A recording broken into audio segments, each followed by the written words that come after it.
We interrupt this incredibly awesome music to bring you some incredibly awesome political talk on Damn Radio. Hello, good morning, welcome. I am Samuel Trapp. This is International Flavor, and you are listening to Damn Radio.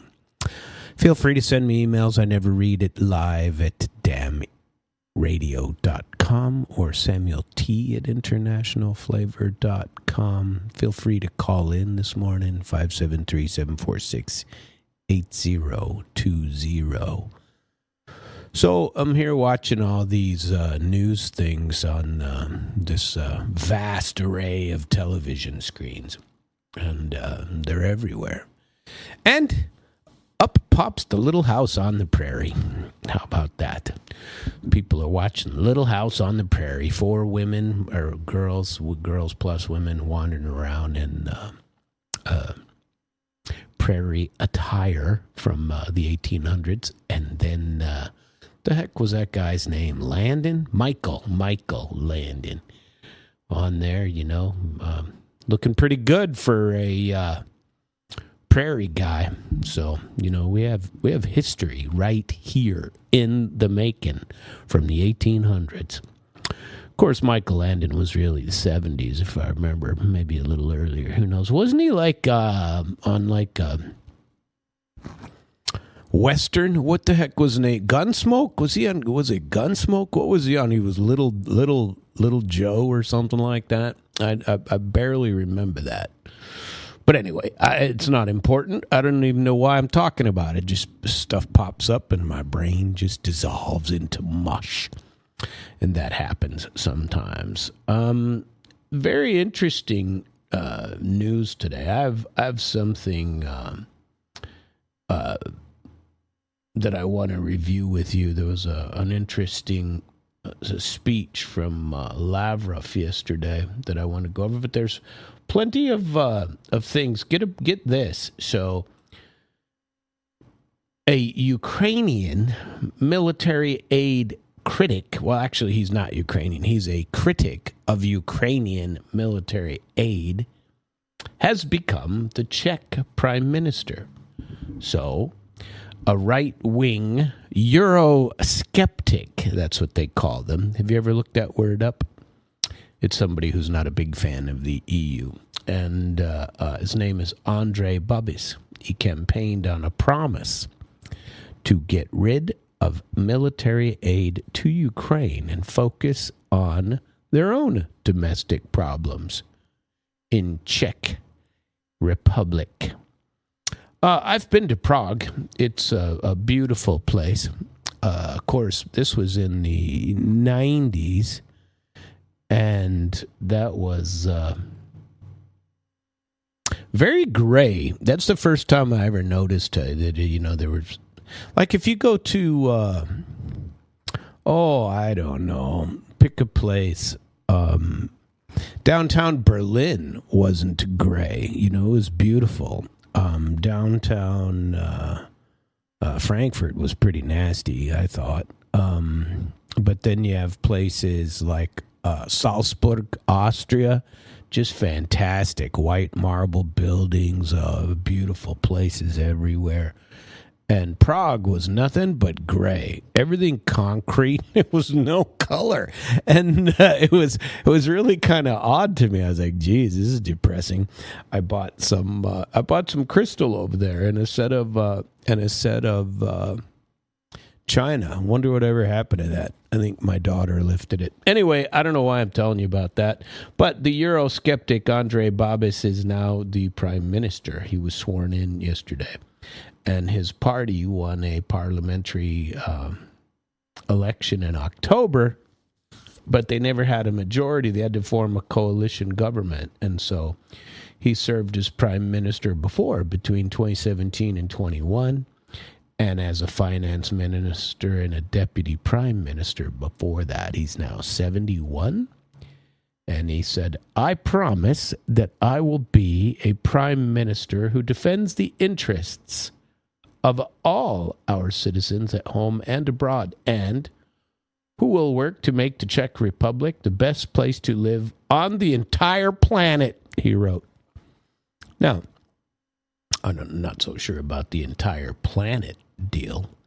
He also said, we will not give Ukraine a single crown from our budget for weapons, he said, after his party won earlier in the year. Hungarian Prime Minister Viktor Orban congratulated Babis on taking office. A committed Czech patriot is back at the helm, he shared on X on Tuesday. Things might be changing, folks, friends and neighbors. It is very nice. I like to see it. I like to see things change. You want to hear about Macron's wife? You can believe what you want about her gender issues. I don't really get into that stuff. Don't really care.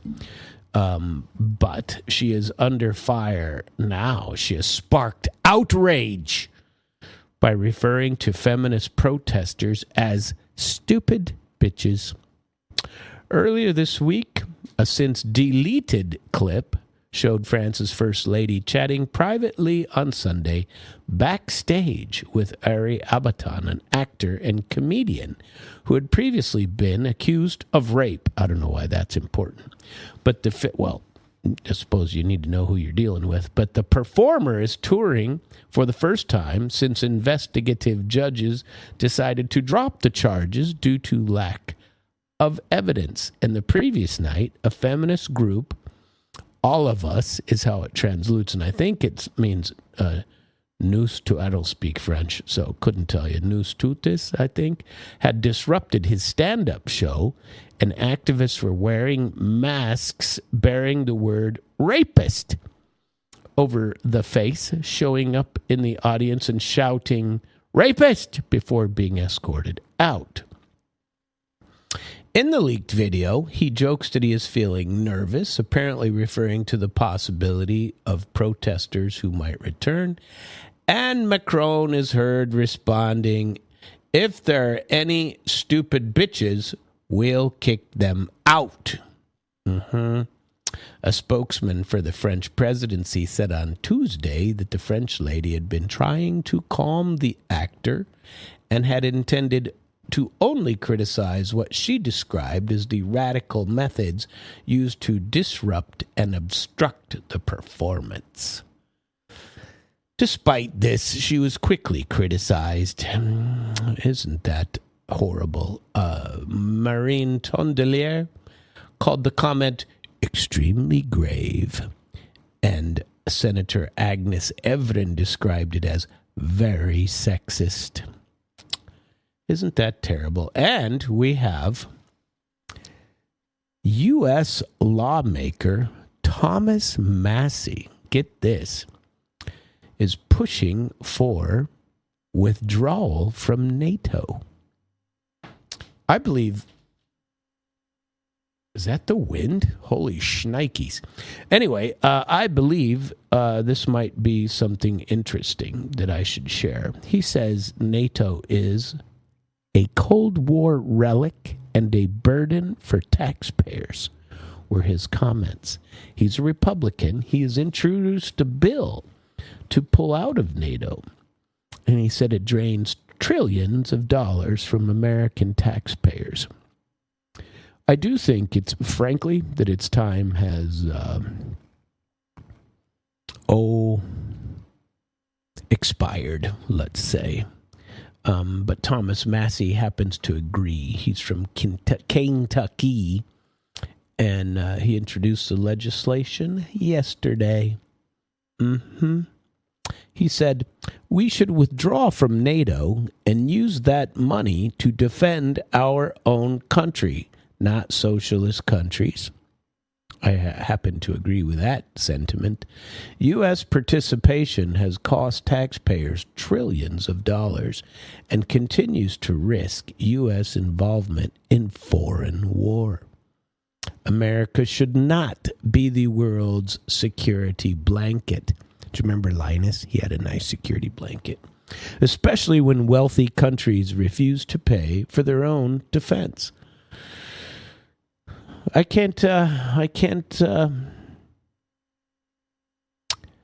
speak contrary to that, and I really don't think so.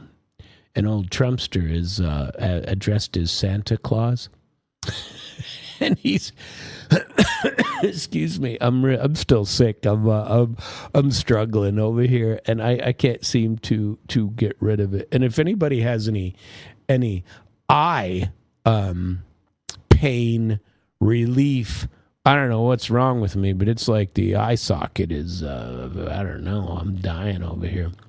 But we'll figure it out. The doctors do exist for a reason. Maybe I shall have to visit one. But the U.S. Department of Homeland Security is circulating Christmas-themed memes to promote mass deportation, blending holiday imagery with messaging about immigration law enforcement. The DHS and other agencies have turned to the tactic ahead of the holiday season to bolster public support for crackdowns on illegal immigration and on non-citizens considered to be security threats. Do you know, every other country that I have been in, and I'm up to 57, the overstay of your visa is really a big deal. You know, you can't just cross into a border illegally. You can't do any of that. And it's I don't understand why it's such a big issue here that we don't enforce our immigration law. We just don't. And, I don't speak on that topic very often because I think immigration has been, in general, a good thing for the country since its founding. But you don't see stories in, when they show you these stories of immigration and in history and people coming into, I forget the name of the island, Rikers Island? I can't remember the name of the island that people come into in New York. They don't show them as, breaking the law, right? That's not what they show. They're showing immigration. At any rate, it's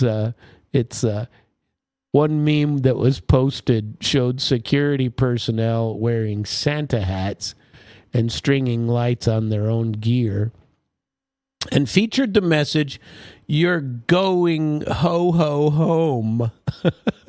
Another depicted President Trump piloting Santa's sleigh, and a third featured the internet character Giga-Chad in Christmas attire preparing to review the DHS naughty list, which is a reference to individuals flagged for criminal history or immigration violation. So, ICE, and, is one of the largest investigative agencies in the U.S. federal government, is engaged in a wave of deportation. Don't you find that amazing? I'm glad to share that with you today. I think it's pretty relevant at this period in history, and I would like to see it continued. So, I tell you what. 3 days ago, we're living in a meeting. So there was a meeting between Starmer, Zelensky, Merz, and Macron took place in London. And they were talking about the 28-point peace plan provided by the President of the United States, that means. And as a result of those talks, Ukraine said they rejected the peace plan. And Ukraine has no right to give up territory, says Zelensky. Says it's not in their constitution. They can't allow it. And so Trump, the plan of Trump is being rejected by Zelensky. And he says that Kiev just cannot give up territory under Constitution of Ukraine, under international law, he says, and under, just plain being moral. We can't give up the land, he says. And so the partners, those three geniuses, Starmer, Merz, and Macron, are proposing that Ukraine exchange parts of Donetsk, and the Zaporizhia nuclear power plant, and for the territories the Russians have not yet captured, saying so that what they're saying is, give up parts of Donetsk and some of Zaporizhia, all of Zaporizhia, and maybe you can make a deal that way. So even those three are trying to force him to do something different, come up with something else. And so this apparently, from everything I've seen, didn't please the old Trumpster all that much. And he has been making a few comments about this, right? And during the interview that he gave, he said it's time for presidential elections in Ukraine. That's one way of dealing with it. We need presidential elections in Ukraine. Get somebody in there who understands what reality is, and can come to grips with that. And it's hard to not. It's hard to not find all this somewhat amusing, and it's really not amusing. People are dying. This really sucks, especially for Ukraine. And everybody has known for a long time that Ukraine is not going to join NATO. It's time for Zelensky to pull his head out of his own rear end and to start accepting reality. The U.S. peace proposal and resolving Ukraine conflict, because he's losing, as I've been talking about for, 10 days freaking straight. So Zelensky, when, he heard that he has to have elections, he was a little bit shocked that, oh my God, somebody's going to make me have elections, and he don't like that. And so he made some commentary, and he backed off of his position. And he said, I'm now asking the U.S., Europe to ensure security for elections. Said he's ready for the election process. How about that? He said Ukraine has no chance of joining NATO today. He said that they are realists in Ukraine and they want to join NATO and they find it fair. But we know for sure that neither the U.S. and several other countries will, want to see Ukraine in the alliance yet. Of course, he didn't mention Russia. He said Russia will never see Ukraine in NATO. That's a red line, always has been. And he confirmed that Trump said this at his first meeting. And, and he had said that when he spoke with Trump the very first time after he came back into office here. He said that he wanted Putin to return the Crimea. And Trump told him at that meeting, he said that Ukraine doesn't have the strength for that. And, that's when he told him he was being unreasonable. Remember that February meeting that they had? He said, no, Ukraine just doesn't have the sufficient support for any of these things from anybody anymore. Although you still have a few lunatics like, Starmer, Merz, and Macron that, are still nuts. And, them and their 20% approval ratings. The first and last in-person meeting between Putin and Zelensky took place 6 years ago in Paris. as part of the Normandy 4 summit. And another statement, has been made that, they are finally, well, maybe Zelensky, because during the last 24 hours, Ukrainian authorities, you know what they have said? This is scary for Ukraine because it's getting cold. I mean, it's already cold over there. It's going to get colder. Is that the authorities have said that they have no equipment left to restore the power system in the country if, that they're hanging on by a thread. And if Russia, over the weekend, Russia sent nearly 1,000 missiles, drones. It was actually more than that. I think the last number I saw was 1,050 drones attacking infrastructure, attacking mainly substations, power, stuff like that. And, it's a very, sorry to be yawning on you. It's a very bad situation over there right now. And this is the first time that he said he's ready for elections, though. And it seems he has to make this decision.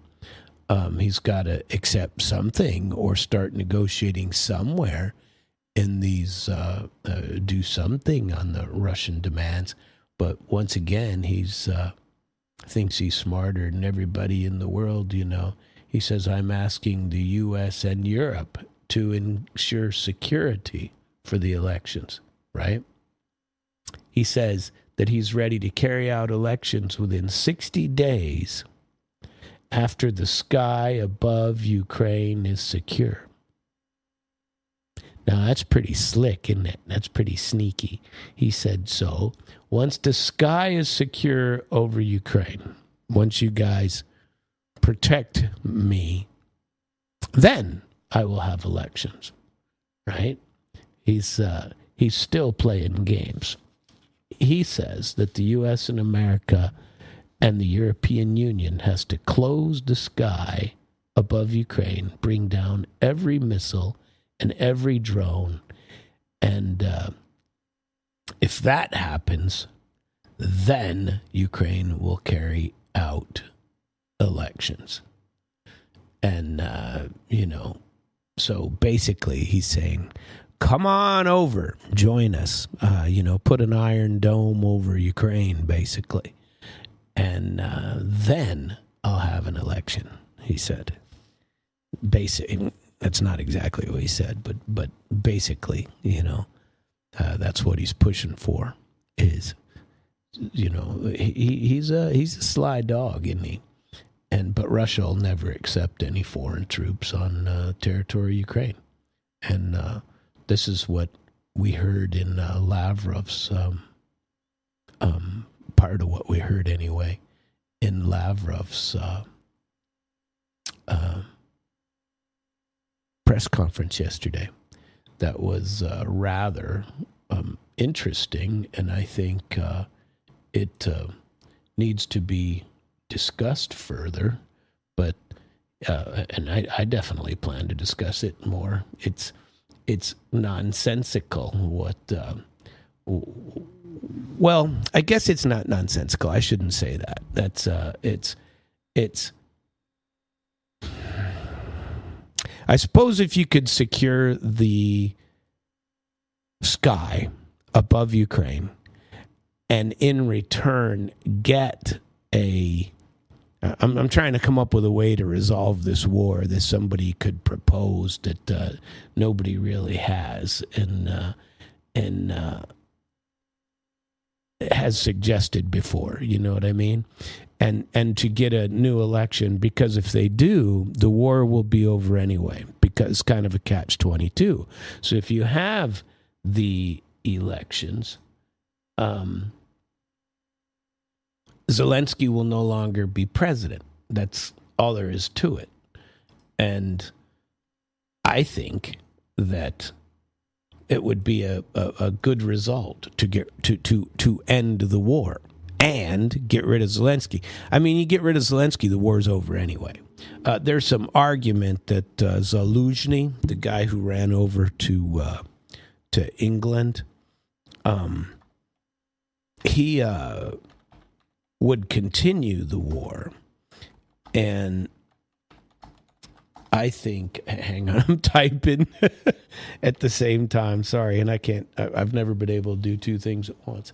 But anyway, Zelensky, people say that he would, there's probably a 70-30 chance that he would continue the war. He wouldn't, he would do the same thing that Zelensky is doing, and that he might have a rise in getting more funds for a while. He'd get more funds. People would pay him a little bit where they're not necessarily willing to, obviously not as willing to give Zelensky any more money. People are tired of him running the planet, begging. He's begging for money. And that Zelensky would see a bit of an increase in pulling in more funds for a little while. There might be a small uptick in desire to continue to fight on the Ukrainian side, but a lot of people don't see that as being anything long term. That even if he did come in, he would be far more likely to come to some kind of a negotiated settlement. And I think that's what happens. I think once the old Z monster is removed, that the war ends anyway. Now, remember, there were also discussions that if that while Zelensky was in England, visiting with the three geniuses, that he was actually working out his own exit and his own safety plan where he's not going to die. He wasn't going to work, and he wasn't working out Ukrainian safety. He was working out his own personal safety, and so there was some discussion about that as well. And so, I don't know. I'm curious to see how this whole debacle ends. It'd be,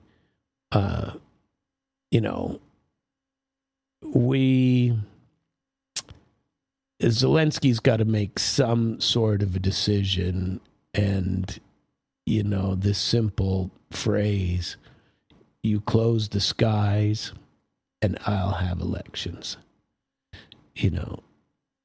If there's no security in the sky, then there are going to be no elections on the ground.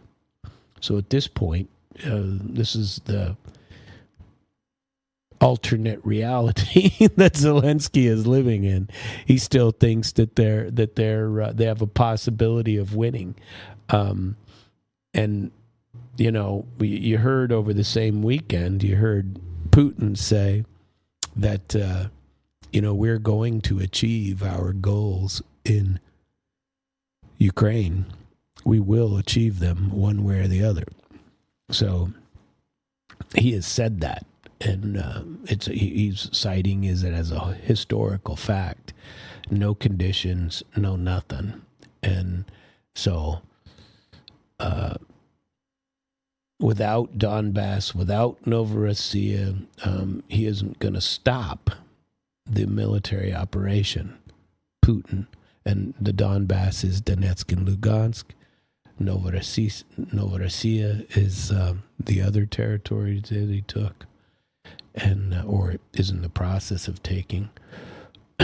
So we'll see what happens over this long winter. Because in the winter they're not going to have very good conditions to fight. So I wanted to address a little bit about what Sergei Lavrov said in his 1 hour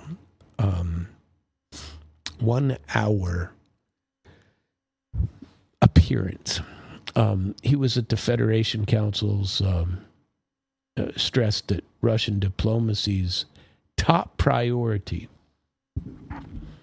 is to secure, and this is an interesting way to put this. Think about this. Think about the logic of how he says this. To secure the safest possible external conditions for Russia's internal development and living standards. He is tying current policy to Putin's long-standing warnings, starting in 2007 in Munich, that the world is inevitably becoming multipolar and that efforts to preserve Western dominance are doomed.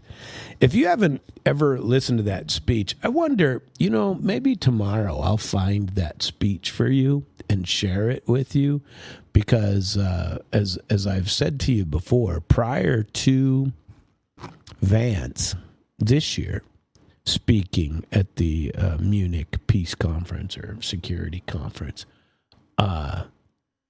Putin's was the most brutal takedown. The Vice President, guy who died not too long ago, Wyoming guy. Why can't I remember his name? God knows. Too early in the morning, maybe. But there were a lot of people staring at Putin then and not understanding. And Putin said even then that the multipolar world is coming and Western dominance is, on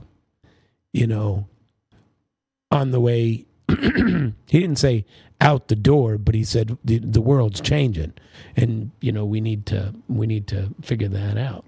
But Lavrov is always on about multipolarity, sanctions, the dollar. His core thesis in this entire interview was a multipolar world has been formed. It's driven by real economic and political shift. He says more and more states now agree with Moscow's view that Western dominance is over, agree with what Putin said in 2007. The Western elites who once saw multipolarity as a threat and are being forced to adjust to that reality. He said that Donald Trump accusing Biden of undermining the dollar and pushing BRICS and others to seek alternative payment systems. And I liked how he framed that, because it is true that Biden and company, and before Biden, they were undermining the dollar and kind of pushing BRICS, but the entire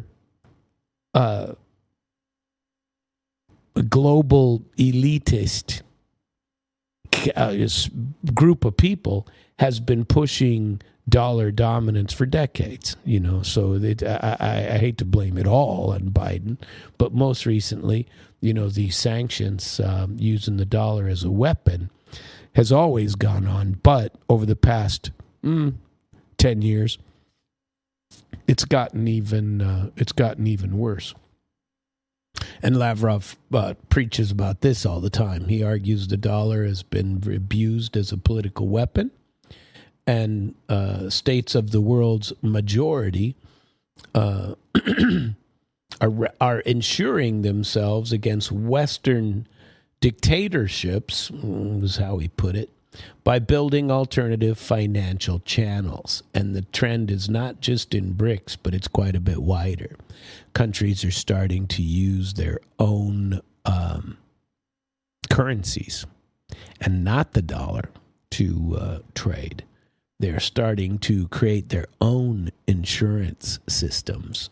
And he says these efforts reflect, the long-term interest of countries that do not want to be subordinate to one center of power.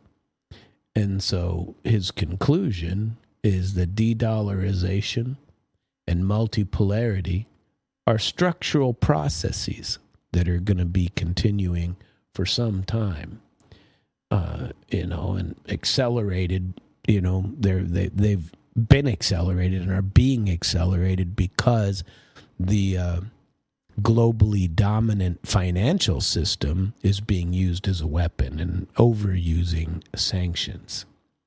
Then he went on to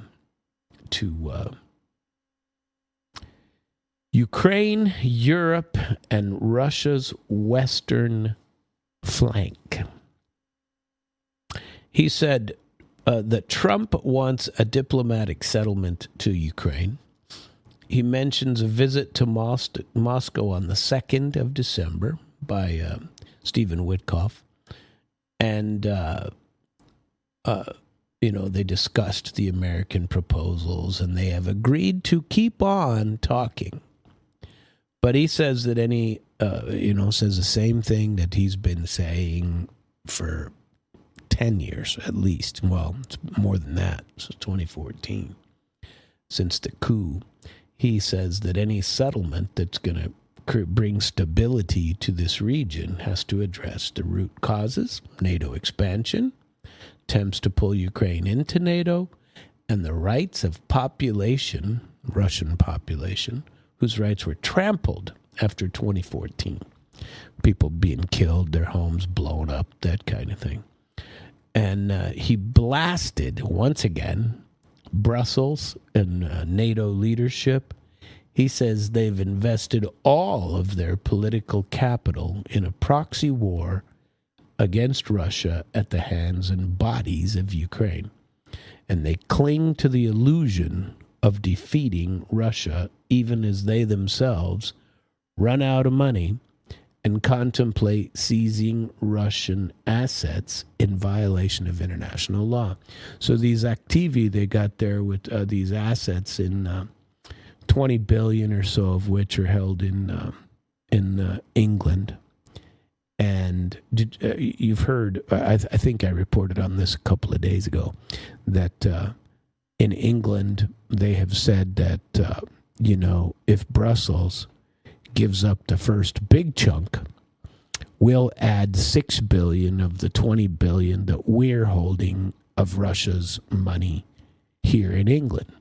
So they want to back Ukraine with Russia's money. And England says, we'll do it if you can convince, if Brussels can convince Belgium to give up the money. Because they won't do it. And Russia does not intend to conquer Europe, according to Lavrov. I mean, according to everybody, nobody wants to. But they will respond to further hostile moves, including the deployment of European troops in Ukraine, or the theft of Russia's assets. So he says that diplomacy is working in support of securing Russia's borders, protecting the honor and dignity of Russian population there, and defending the Orthodox faith and language in that region, preferably by political means, but, if necessary, military and technical means. And he said the outcome in Ukraine will strongly shape Russia's overall international position. Then he started talking about independent foreign policy and key bilateral decisions. And here he was kind of echoing what has been said in Asia, in India and China primarily, but the rest of Eurasia also. So he stresses that Russia has with many of these countries, an independent foreign policy that isn't subject to being told what to do by the West. And they seek mutually beneficial economic and security arrangements with any country that wants to work on an equal basis under international law and respecting each other's sovereignty. That seems to be the word of the day, which for any of us really shouldn't be a problem to hear. It's not for me. What do we want in America? I mean, in all seriousness, I really wonder about this sometimes, because it does seem that for years we have told the world what they're going to do. We have told other countries what's going to happen. Trump Jr. Last week or over the weekend in Qatar was talking about, remember my telling you the difference between what Hillary Clinton said and, the world that she still recognizes of the 90s and the new world of what's going on today. Oh, now it's on the TV here that Ukraine wants security guarantees, and then he'll have elections. Excuse me. So we shall see. Maybe something will happen. Wouldn't that be nice? Boy, I'd love to see it over. There's something on the TV. I don't know if JR talked about this or not, but I hadn't seen this before. That the pipe bombing dude from January 6th, I'll be interested in listening to the JR show unless he's already talked about it and I somehow missed it. But at any rate, that's what's popping up on the screen and I'm being distracted. But Lavrov said that India is an example of a world majority country that is building relationships with all major players to serve its own development first. And I kind of think that's where Trump has been going lately. I kind of feel that way, that he is attempting to work with other people internationally, but is more focused at home. Now, of course, there's some glaring examples where that's not the case. Venezuela. But, for the most part, he has been attempting to focus on our growth. It seems like he's doing things internationally in an effort to bring the U.S. Greater prosperity and greater security here at home. The discussions that where it was telling you about this Massey guy wanting to get rid of NATO or not get rid of it, but get us out of it. Frankly, I've been wondering for a long time whether it's really necessary or just a big waste of money in order to have that. Getting rid of the decay and rot of our international policy. We made some good strides back in January when Doge was getting rid of U.S. Agency for International Development, and Rubio drove the stake through the heart in the end. I think that was a good start, but I'd like to see some more. But I've wondered it forever.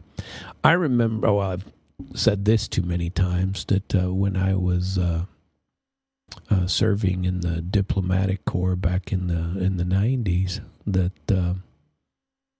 we were all pretty hopeful that, oh geez, it's a total change in the world. I grew up in high school, college, first couple of years, and all through my childhood is there's a big enemy. I remember doing, discussing at least nuclear, bombs and stuff like that in school. I remember that. Wonder if anybody else remembers that. Well, we never had to go hide in bomb shelters or anything. That was a generation before us, a couple. But, well, I'm sure that people still had them, but those were things that we grew up with on the tail end of that, right? Or at least I did. And in the 90s when it was coming and changing, I was all pretty positive. And, it's still a very cool world out there. It's, part of the reason I love to travel is because the world is a cool place. And there's always more to see. And if you don't like what you're seeing, where you're seeing it, go somewhere else. You'll see something very, very cool. And so this inward looking, like the Czech leader talking about the new leader, looking into taking care of the Czech Republic, Orban taking care of his country, Putin taking care of his, Modi and Jaishankar have been extremely vocal about this, what they are doing. And it's, I don't know. They talk about, but Lavrov in his speech was saying that India is, a country that's building relationships with players, and on their own levels, and in different categories where they speak, right? And the Putin and Modi meeting in Delhi confirmed how close they are on certain topics, and how their security and their economic security, but these things are all aligning. He talked about the Eurasia, and he wants to strengthen alliances with the CIS states and deepen integration with Belarus, including common defense, security guarantees that actually come into force in March of this year, and they've agreed to tighten further foreign policy considerations. The Russia and Central Asia Summit in Dushanbe, they're having another summit this year. And the Kazakh Republic, and their ties are, they have a comprehensive strategic partnership and alliance. Kyrgyzstan, when Putin was in Bishkek last couple of weeks, within the last 3 weeks, I'd say. And then Russia's promoting broader integration, and the CIS Plus format has been launched. And Russia is chairing this initiative next year to strengthen that organization. China and the Democratic People's Republic of Korea, Russia and China officials are also a large pillar he talked about. And on Korea, Xi Jinping and Putin have been friends for a long time, and their visa-free short-term travel between China and Russia is a big deal these days. Did you know that China has opened up visa-free travel for Americans in China? 30 days or less, you can go to China without a visa. No problem. You can go in and fly into the country and get your visa on site, like used to be able to do in a lot of other places. But he, talks about the development of Korea, North Korea, and Iran, Turkey, Arab world, Africa, Latin America. He talked about them all. He talked about the key strategic partnership with Brazil and Nicaragua, and remember how they have already recognized Donetsk, Lugansk, Zaporizhia, and Kherson as part of Russia. That's happened. He talked about BRICS, the Shanghai Cooperation Organization, the UN, and other global institutions, and push for multilateral forum in all of these areas with like-minded countries. Group of Friends in Defense of the UN Charter is another group, and BRICS is a major decision-making center. World's changing. He talked about Nazism and, the fact that people are forgetting the, what occurred in World War II, seemed to be anyway. And that's unfortunate for a lot of them. I wanted to speak as well, if I can get there. See how long it'll take me to get there. Because I have a discussion that, or another thing that I listened to with Jaishankar's video or audio. That where is that? Yesterday I told you about Arestovich, and I had another chunk of that I wanted to save for you to talk about Jaishankar and his interview. That was, I like listening to that guy, and if you ever get to talk to I would love to talk to that guy. That's what I think. But I think before I'll get to that, when I finish up with what with Lavrov's interview. But Lavrov, it was really a good interview. And I don't think we listen enough over here to what the rest of the world is thinking about. And so I think if we listened more and dictated less, things would be a little better for us. But I wanted to talk about a couple other things, but I think I can get through both of these before the end of the show. One of them is the Jai Shankar part, and I tell you what, if I'm sorry, my throat's really bothering me this morning, and I need to do something to get my health back quickly. That would be nice. Let us see here. I lost my place. Let us return to the beginning.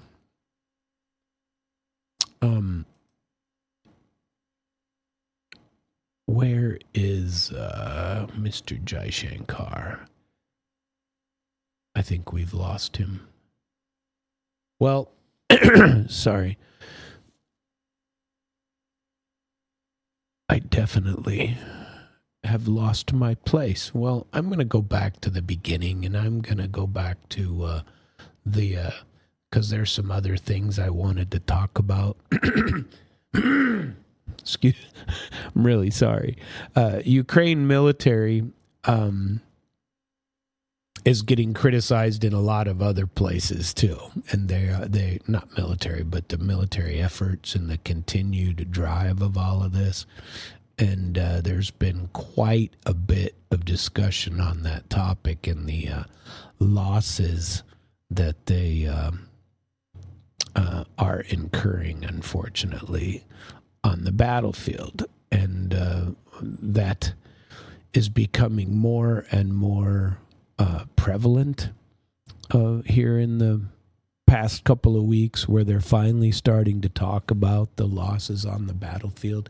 Even in the Western media, they're starting to show it. If you have watched the maps, and remember me yesterday telling you about Arestovich and talking about the churning of the land in the east of Ukraine, where the Russians just keep on coming slowly, steadily, but they're coming. And they do the same thing. I've talked before about cauldrons, as they call them, and the surrounding and the cutting off of supply lines, and then putting a lid on the cauldron, as they call it. And these people are surrounded, and then they capitulate or retreat in that area. And it's just continuing and continuing. And so people are starting to recognize it and starting to discuss it in the East. And there's been a couple of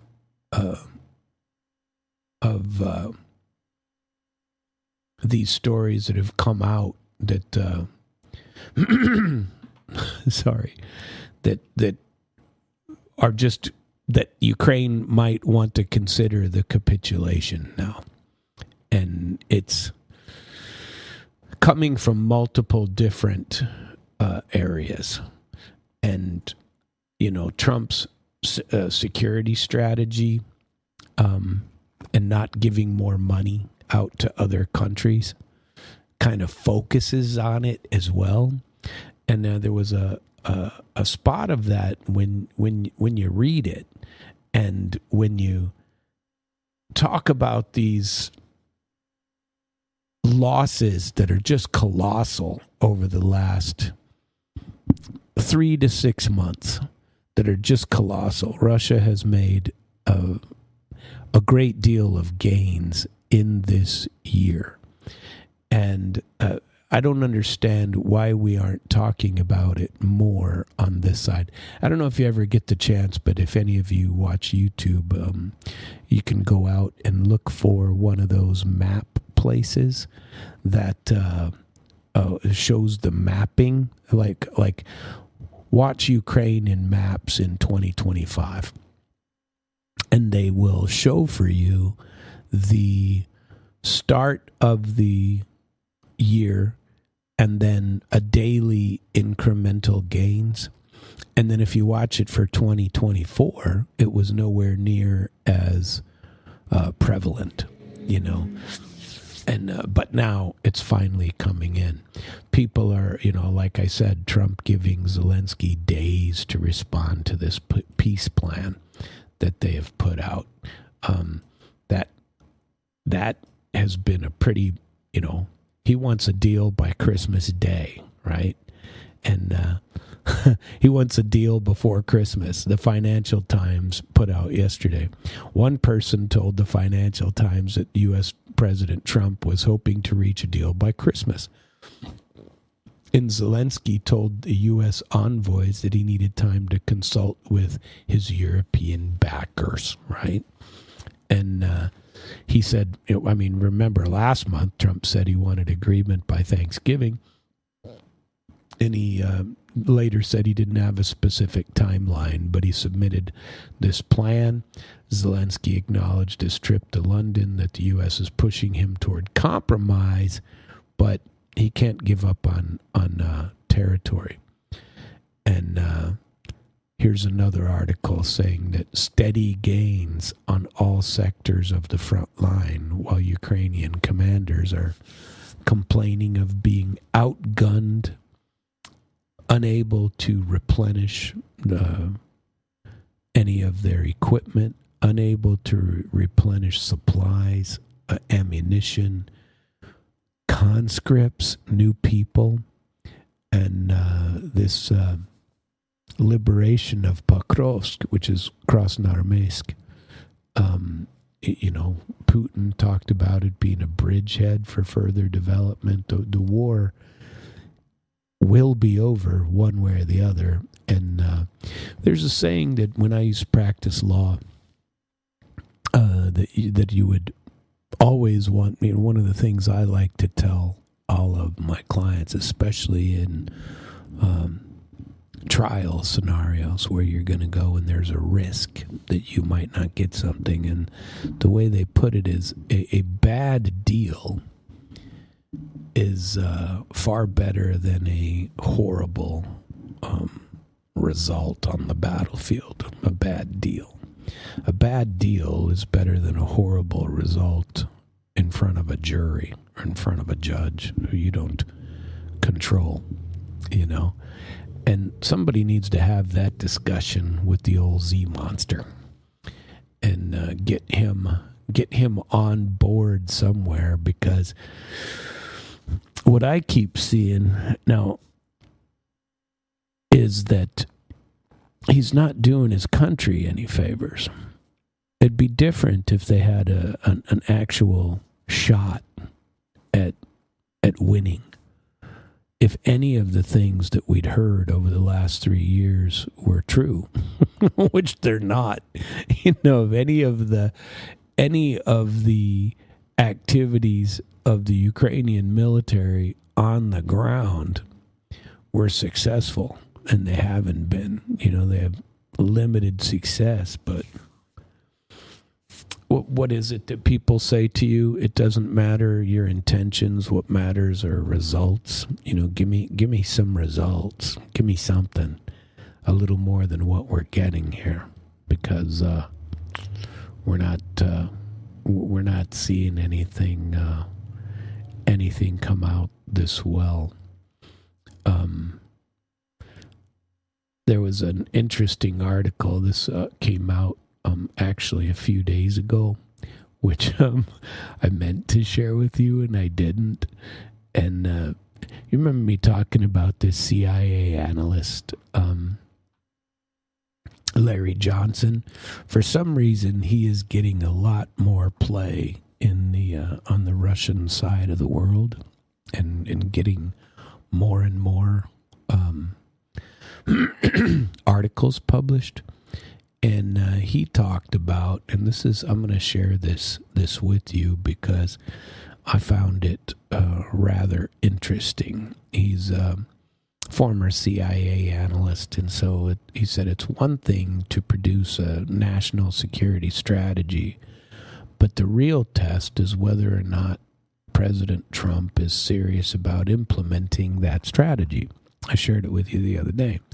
The key takeaways are the rhetorical de-escalation with China and putting the onus on Europe to keep the Ukraine society alive, not the U.S.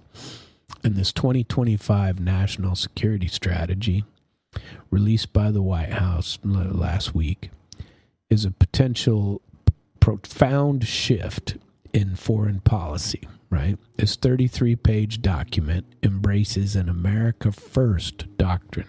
If you haven't read it yet, I still suggest that you do. I have. It's an interesting read. Rejects global hegemony. That's a shocker for the globalists.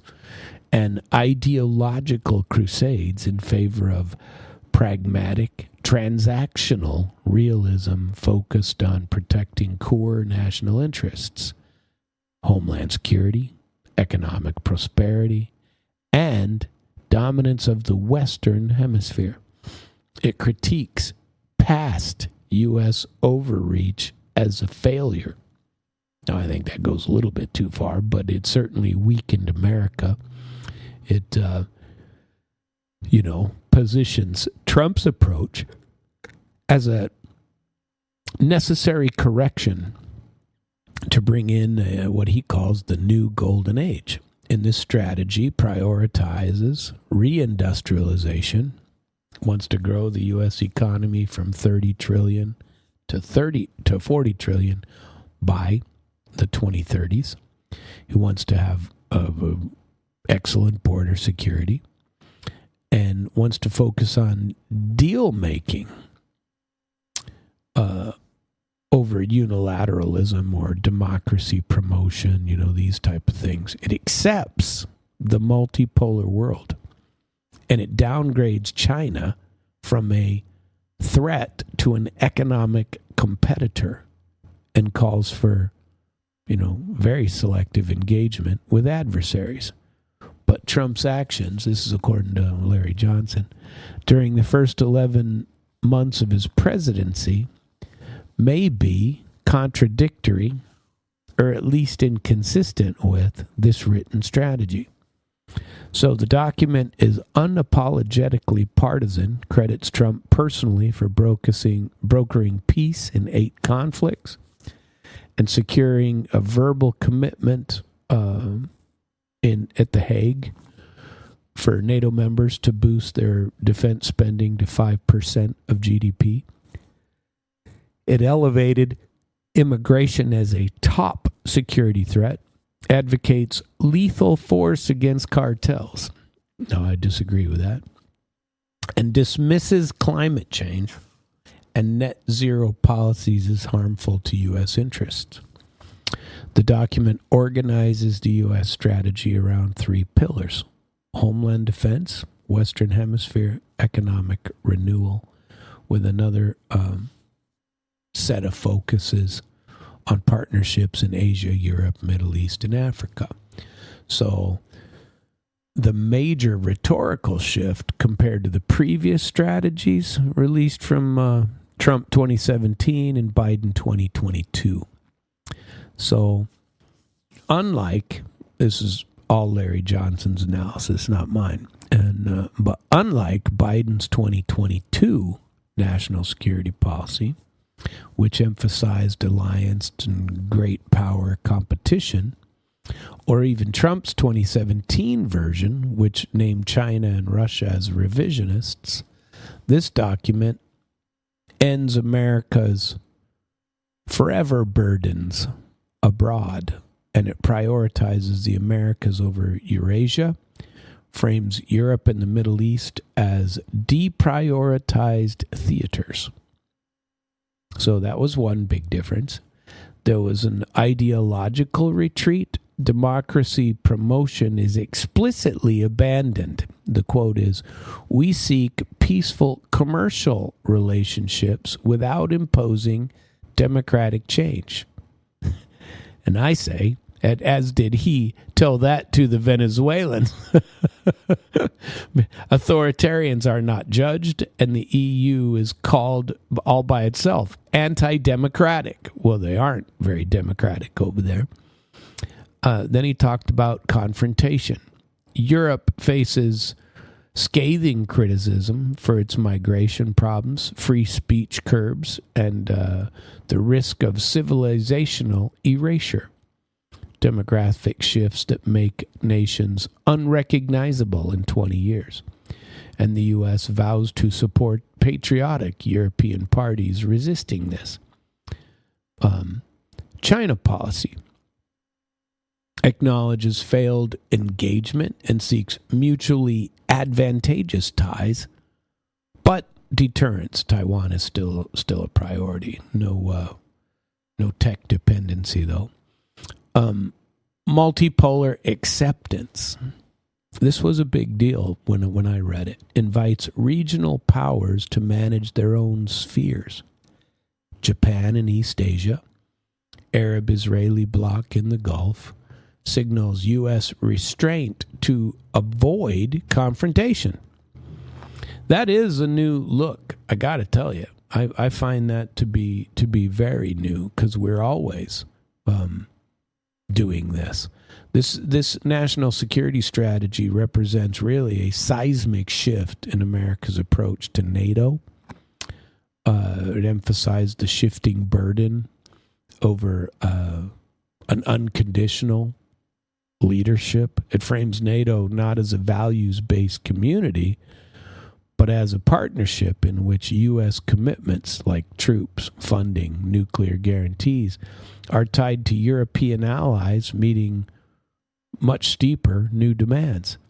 The America First recalibration prioritizes U.S. resources for the Indo-Pacific and the Western Hemisphere, de-escalates in Europe, and avoids these forever burdens like Ukraine. And other key changes include halting the expansion of NATO, restoring some kind of strategic stability with Russia with a Ukraine ceasefire. While the U.S. does reaffirm Article 5 and its nuclear umbrella, it signals potential partial withdrawal by 2027 if Europe doesn't step up. And this alliance cohesion is at risk then if, demographic and ideological, Europe changes at the pace that it is changing. So when Russia completes its defeat of Ukraine, the continued existence of NATO will be a genuine concern. I happen to agree with that theory. I mean, if NATO, without the U.S. anyway, if NATO is pushing for war with Russia, we don't need to be a part of it. And we really don't. There is no reason, none, for Europe or the U.S. to be at war with Russia. Zip. So this strategy does credit Trump's diplomacy for the 5% pledge and this, civilizational problems in Europe due to migration and low birth rates. And they speculate that some members would become majority non-European, ethnically, within decades, potentially eroding their alignment with U.S. interests. Trump's national security strategy signals a dramatic change in U.S. policy toward Ukraine by essentially dumping the responsibility for keeping Ukraine afloat on the Europeans. I like this. We want, here's what it states. We want Europe to remain European, to regain its civilizational self-confidence, and to abandon its failed focus on regulatory suffocation. This lack of self-confidence is most evident in Europe's relationship with Russia. European allies enjoy a significant hard power advantage over Russia by almost every measure except for nuclear weapons. As a result of the war in Ukraine, European relations with Russia are now deeply attenuated, and many Europeans regard Russia as a threat. Managing European relations with Russia will require significant U.S. diplomatic engagement, both to reestablish conditions of strategic stability across the Eurasian landmass and to mitigate the risk of conflict between Russia and Europe. It is a core interest of the United States to negotiate an expeditious cessation of hostility in Ukraine in order to stabilize European economies, prevent unintended escalation or expansion of this war, and reestablish strategic stability with Russia, as well as to enable the post-hostilities reconstruction of Ukraine to enable its survival as a viable state. The Ukraine war has had the perverse effect of increasing Europe's, especially Germany's, external dependencies. This is still the report that was published. Today, German chemical companies are building some of the world's largest processing plants in China, using Russian gas that they cannot obtain at home. The Trump administration finds itself at odds with European officials who hold unrealistic expectations for the war, perched in unstable minority governments, many of which trample on basic principles of democracy to suppress the opposition. A large European majority wants peace. This is still the document. Yet that desire is not translated into policy, in large measure because of those governments' subversion of the democratic process. This is strategically important to the United States precisely because European states cannot reform themselves if they are trapped in political crisis. I find that section of the report quite interesting. And Larry Johnson says, not surprisingly, this section of Trump's national security strategy has sparked a panicked outcry in Europe. European leaders, including former Swedish Prime Minister Carl Bildt, called it to the right of the extreme right and warned of alliance erosion. Analysts at the Center for Strategic and International Studies praise its pragmatism but flag short-sightedness, predicting a lonelier, weaker United States. So they're not our friends at the Center for Strategic International Studies. China views reassurances on sovereignty positively, but remains wary of economic pressure. In the U.S., Democrats such as Jason Crow deem it catastrophic for alliances like NATO. So Larry Johnson says, overall, the strategy signals a U.S. pivot inward, forcing NATO allies to self-fund their own security while risking a fractured partnership with Europe.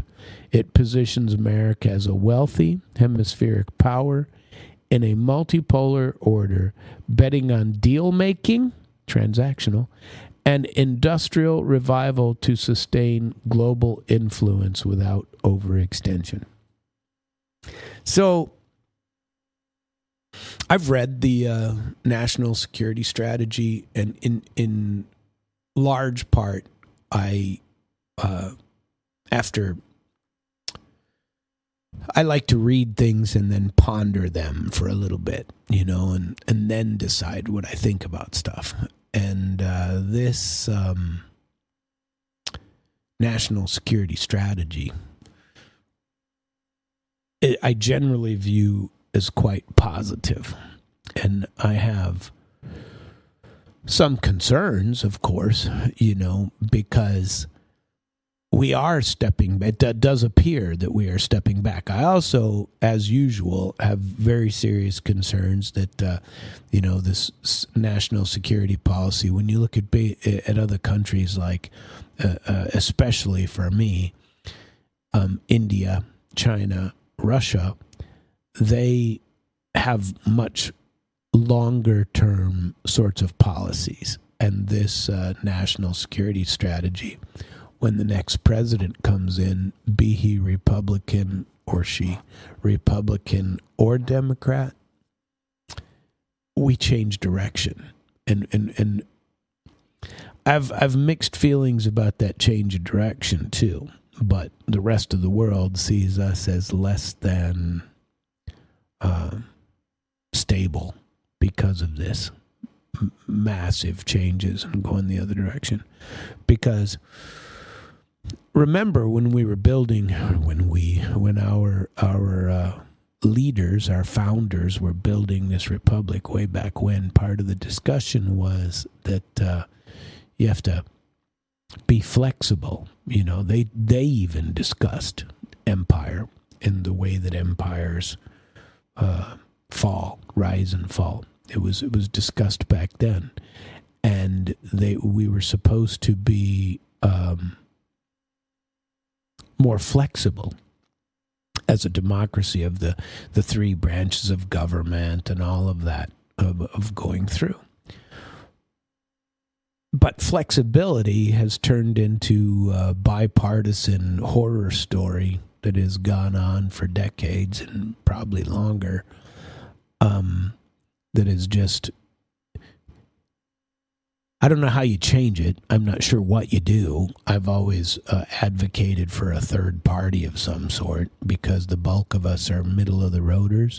The bulk of us are in the more center part. What do they say, that the center is what does the bulk of the undecideds or the nonpartisan, and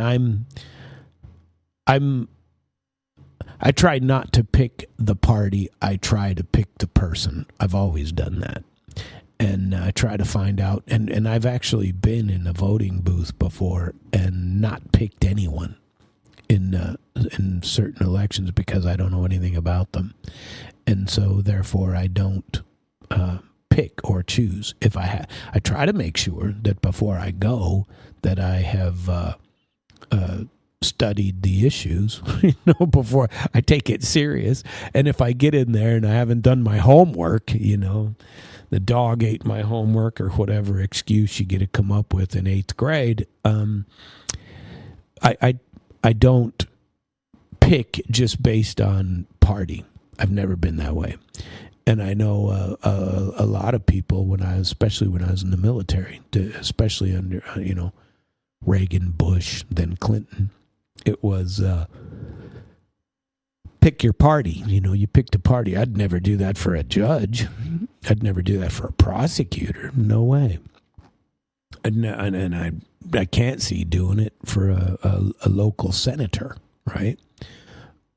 So certainly, if you look at the politics here in Missouri, parties haven't made much of a difference here. I could debate that with somebody here, but I don't see much having changed here. Uniparty here is a time-honored tradition. It appears it doesn't matter what you do, nothing changes here anyway, and so it's. But when you look at this type of thing and you watch the changes in direction, especially having to do with international that Trump has come up with this time,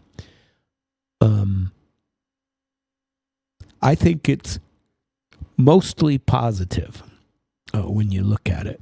When you look at his plan, if you have a chance, you should take the time to do your homework, read that plan, and see. I think we should focus more in our own region. I think, but what if? Let's take a what if, because I thought about this too.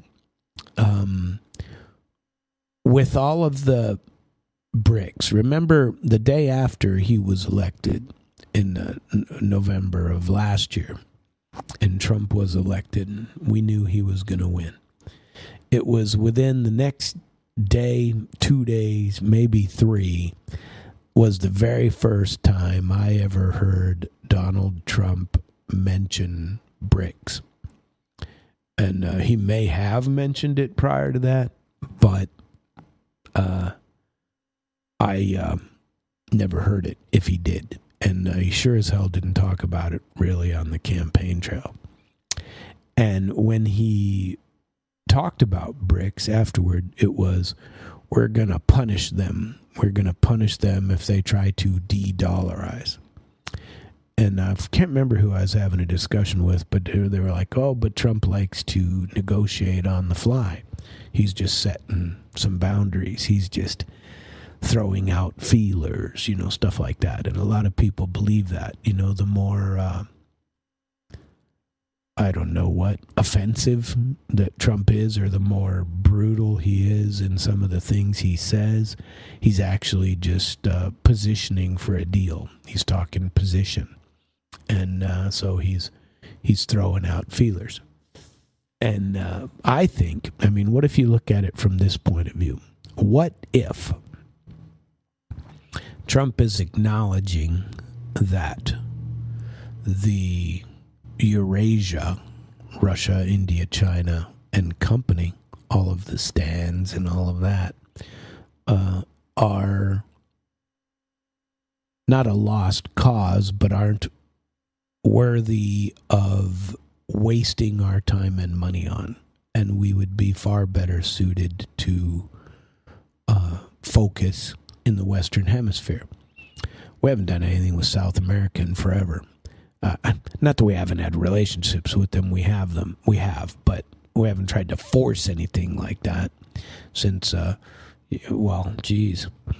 remember, it doesn't matter. I don't want to get distracted with what I remember, but focusing on security, focusing on our own hemisphere, and this focus from the national security strategy, the new one, is it just temporary is number one, until 3 years from now somebody changes it dramatically, or even 2. I think they write them every couple of years in there. When you go back and read them, sometimes you'll see a change that is published under the same administration, and or not. And so this one, they can focus on the Western Hemisphere, but what does that mean for us, really? If we're going to talk economically, the big players would be Mexico, United States, and Canada, right? But we're down in Venezuela. Of course, there's a lot of oil down there. There's a lot of reasons to. I think it was, when's the Nobel Peace Prize being handed out? I think there's something's going to happen with that. I still think that something is going to happen there. Even Hegseth said something about it the other day, that we're still after. We still might take action. We're not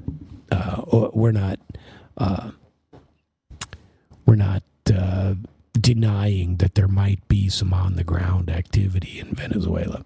I think it's a problem if they do. Well, I think I'm going to move onward from the national security strategy. And I never did get to my Jai Shankar part, and I still want to include that, but he has quite a bit of content in there, so I believe I'll hold Mr. Jai Shankar setting the record straight on U.S. ties, Trump trade, and more. This was after it began with, Vladimir Putin just left. The entire world was watching what was going on between Delhi and Moscow. To those watching in Europe, to those watching in D.C., what is the message the Modi government is sending? And then Jai Shankar went on for quite a few minutes just in that first part. And there were plenty of things that he said in this. And his is in English, so if you want to hear him, and he's a very good person to listen to. He is very, very well spoken. And he is certainly acting on behalf of his country. And if you get a chance, go out and listen to Jai Shankar, his interview. What was this guy's name? Rahul something. I can't remember the guy's name. Rahul. And it's, but if you can find it, it was an hour long, I believe, and or very close to it, or maybe a little more than that. I don't know, but it is certainly worthy of a listen. And there are several different versions of it, and they're all English speaking, and he speaks very well. So no problem going and listening to that. So let's see if there's anything new, because just in the latest news updates, see if there's any new stuff that has showed up. Let's see.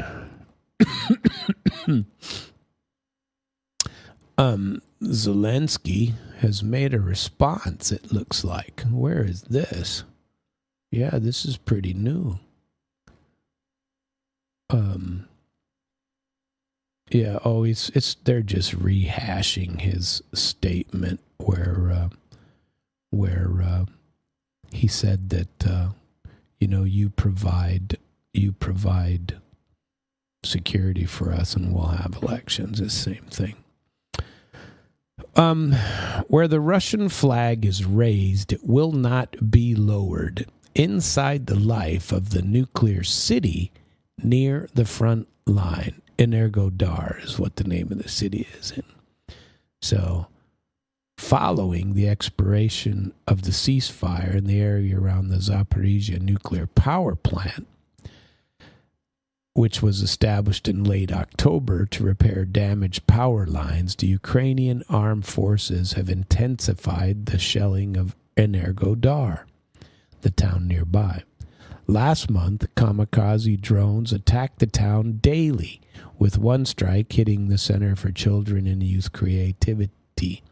Miraculously, no one was injured, but Ukraine and its Western European sponsors have not given up hope of getting back the nuclear power plant. At the entrance to Energodar stands a billboard featuring an image of the Zaporizhia nuclear power plant and the words, "Difficulty makes us stronger." In another Russian city, this would seem strange, but not here. Here it's a harsh truth of life. A couple of minutes from the billboard are a checkpoint and a gas station, which is hit by drone the night before. And, they rebuild it all the time.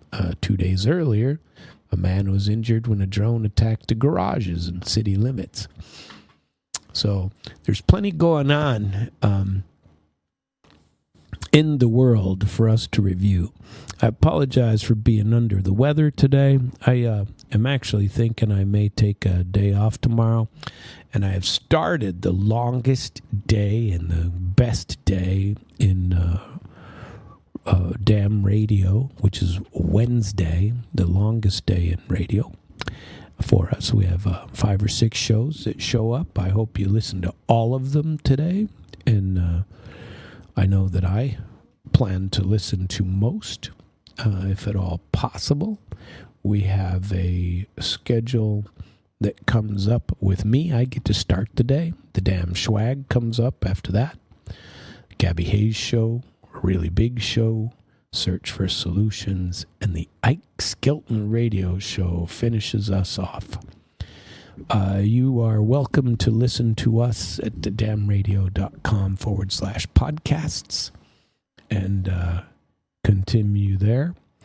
And I appreciate you being here, and I hope you have a wonderful day, a very cold and windy day, in my opinion, but sometimes that is just the way it goes. Hopefully I will feel better tomorrow, but if I'm not here, I apologize in advance. Have a very good day.